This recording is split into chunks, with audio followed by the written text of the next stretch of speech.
দেশের ৪ কোটি পরিবারকে পর্যায়ক্রমে ফ্যামিলি কার্ডের আওতায় নিয়ে আসা হবে বলে জানিয়েছেন প্রধানমন্ত্রী তারেক রহমান। তিনি বলেন, বর্তমান সরকারের দর্শন হল ব্যক্তি নয়, পরিবারই উন্নয়নের মূল একক।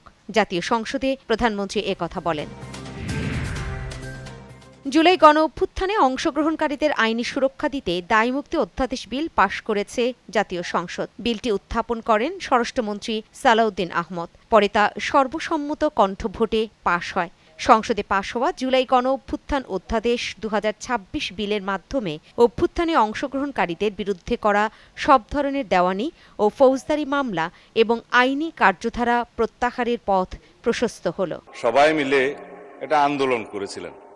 সেই আন্দোলনের প্রেক্ষিতে এটা মোটামুটি বাংলাদেশে একটা জনমত সৃষ্টি হয়েছিল। সেই প্রেক্ষিতে তাদের কার্যক্রম নিষিদ্ধ করা হয়েছে সন্ত্রাস বিরোধী আইনে, এবং অ্যাকর্ডিংলি সেটা নির্বাচন কমিশনে তাদের রেজিস্ট্রেশনটাও সাসপেন্ডেড হয়ে আছে। শুক্রবারও সংসদ অধিবেশন বসবে বলে জানিয়েছেন চিফ হুইপ নুরুল ইসলাম মনি। দুপুরে চলমান সংসদ অধিবেশনের বিরতিতে গণমাধ্যমের সঙ্গে আলাপকালে এ তথ্য জানান তিনি। চিফ হুইপ জানান, বর্তমান অধিবেশনে এখন পর্যন্ত ৪৪টি অধ্যাদেশ বিল আকারে পাশ হয়েছে, তবে শুক্রবারের মধ্যে ১৩৩টি অধ্যাদেশেরই সুরাহা করা হবে। শুক্রবারে আমরা ফার্স্ট সেশন, সেকেন্ড সেশন দুইটা সেশনই করব। সেই হিসেবে আমরা ৪৪টা অর্ডিন্যান্স ইতিমধ্যে পাশ করে ফেলেছি।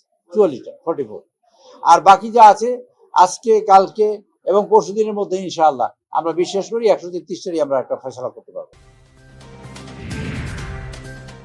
শিক্ষা ব্যবস্থায় স্বচ্ছতা ও জবাবদিহিতা নিশ্চিত করতে জাল সনদধারী শিক্ষকদের চিহ্নিত করার উদ্যোগ নিয়েছে সরকার। একথা জানিয়েছেন শিক্ষামন্ত্রী আ.ন.ম এহসানুল হক মিলন।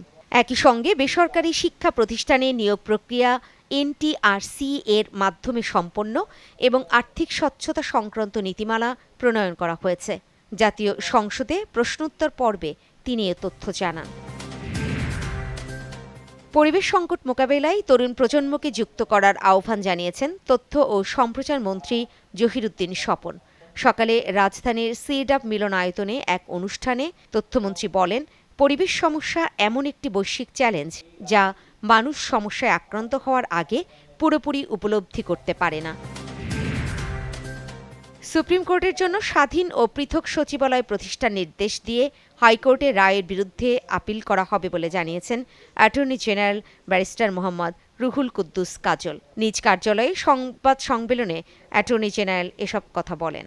এই রায়ের একটি উল্লেখযোগ্য অংশ হচ্ছে, যদিও হাইকোর্ট ডিভিশন এই মামলাতে বেশ কয়েকটি ডিরেকশন দিয়েছেন সুপ্রিম কোর্ট সচিবালয় প্রতিষ্ঠা সহ, কিন্তু হাইকোর্ট কিন্তু নিজেই কিন্তু এই রায়টি যে চূড়ান্ত এটা মনে করেছেন বলে মনে হয়নি।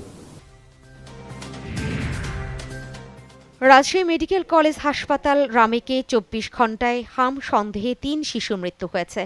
একই সময় হামের লক্ষণ নিয়ে নতুন করে ২৩ জন রোগী ভর্তি হয়েছেন। রামেক হাসপাতালের মুখপাত্র শঙ্করকে বিশ্বাস এ তথ্য নিশ্চিত করেছেন। এ সময় পরিস্থিতি নিয়ন্ত্রণে আনতে অভিভাবকদের সতর্ক থাকার পাশাপাশি প্রয়োজনীয় টিকা নিশ্চিত করার আহ্বান জানান তিনি। ত্রয়োদশ জাতীয় সংসদ নির্বাচনে স্থগিত থাকা শেরপুর ৩ আসন ও বগুড়া ৬ সদর আসনের উপনির্বাচন ঘিরে চূড়ান্ত প্রস্তুতি সম্পন্ন করেছে নির্বাচন কমিশন।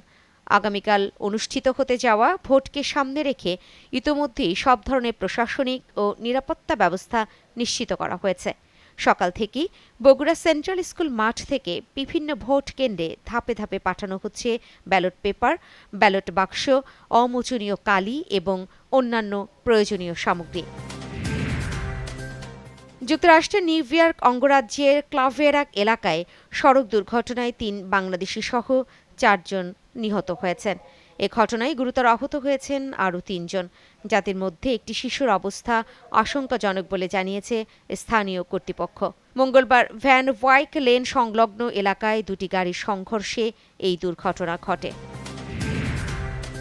পাকিস্তানের মধ্যস্থতায় মার্কিন প্রতিনিধি দলের সঙ্গে শুক্রবার সংলাপে বসবে ইরান। ইসলামাবাদে আসার যে আমন্ত্রণ জানিয়েছে পাকিস্তান, তা বুধবার গ্রহণ করেছে তেহরান। সেই অনুযায়ী ১০ এপ্রিল ইসলামাবাদে যাচ্ছেন ইরানের প্রতিনিধিরা। বুধবার এক বিবৃতিতে এ তথ্য নিশ্চিত করেছে ইরানের সর্বোচ্চ নিরাপত্তা সংস্থা সুপ্রিম ন্যাশনাল সিকিউরিটি কাউন্সিল।